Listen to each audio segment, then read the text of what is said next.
सभी को नमस्ते। तो आज का क्लास जो है अस्थमा क्या है, इसका आयुर्वेदिक इलाज क्या है, इस पे हम लोग चर्चा करेंगे। अगर आप चैनल पे नए हैं तो सब्सक्राइब जरूर कर लें। तो चलिए अपने टॉपिक और चलते हैं, और जितने भी ट्रेनिंग क्लास हो रहे हैं उससे हमेशा रिवीजन करते रहें। तो चलिए हम अपना टॉपिक और चलते हैं, अस्थमा क्या है और इसका आयुर्वेदिक इलाज क्या है। अस्थमा, जिसे हिंदी में दमा भी कहा जाता है, सांस से जुड़ी एक पुरानी यानी क्रोनिक बीमारी है जिसमें सांस लेने में कठिनाई होती है। ये फेफड़ों की बीमारी है जिसमें सांस की नलियों में सूजन आ जाती है और वे सक्रिय हो जाती हैं, यानी छोटी हो जाती हैं।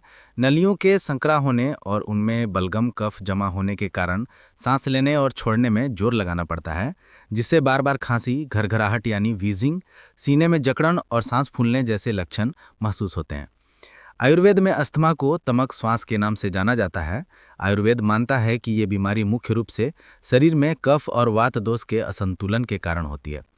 जब कफ और वात दोष बढ़ जाते हैं तो वे फेफड़ों और श्वसन नलिकाओं में जमा होकर सांस लेने की प्रक्रिया को बाधित करते हैं।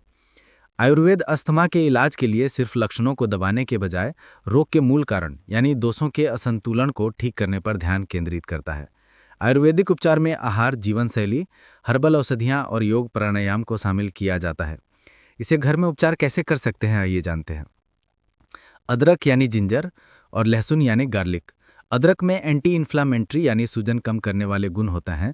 1 चम्मच अदरक के ताजे रस में शहद मिलाकर पीने से कफ कम होता है और सांस की नलियों की सूजन में आराम मिलता है। लहसुन भी बहुत फायदेमंद है। लहसुन की 5 कलियों को 30 मिली दूध में उबालकर पीने से शुरुआती दमा में बहुत लाभ मिलता है। गर्म अदरक की चाय में 2 लहसुन की कलियां डालकर पीना भी असरदार होता है। मेथी यानी फेनुग्रीक। मेथी शरीर की एलर्जी से लड़ने में मदद करती है। मेथी के कुछ दानों को 1 गिलास पानी में उबालें।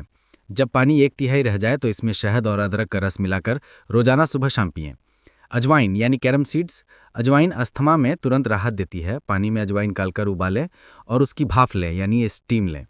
इससे सांस लेने में होने वाली तकलीफ दूर होती है। इसके अलावा अजवाइन के बीज और लौंग का चूर्ण 5 ग्राम शहद के साथ लेना भी लाभदायक है।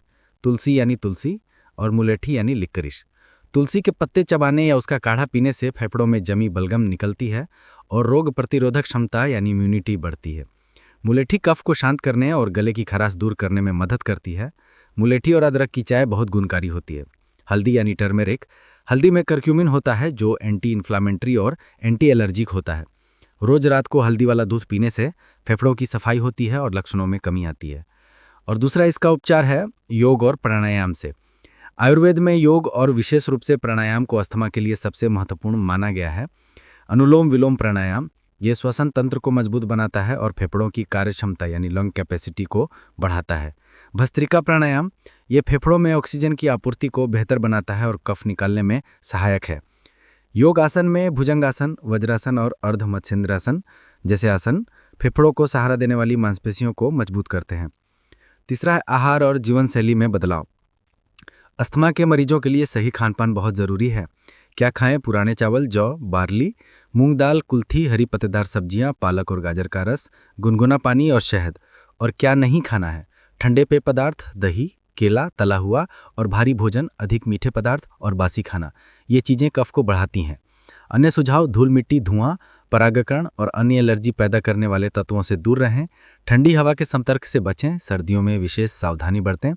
तनाव और चिंता को योग और ध्यान से नियंत्रित करें, क्योंकि मानसिक तनाव भी अस्थमा को बढ़ा सकता है। तो निष्कर्ष यही है कि आयुर्वेदिक उपचार अस्थमा के लक्षणों को नियंत्रित करने और इस बीमारी के मूल कारण यानी दोषों को ठीक करने में मदद करता है। यह प्राकृतिक जड़ी बूटियों, संतुलित आहार और योग प्राणायाम पर आधारित एक समग्र दृष्टिकोण है जो बिना किसी साइड इफेक्ट के श्वसन तंत्र को मजबूत बनाने में सहायक है। तो मैं आशा करता हूं कि आप लोग समझ गए होंगे कि अस्थमा क्या है, इसका आयुर्वेदिक इलाज मतलब घर पे इलाज कैसे कर सकते हैं।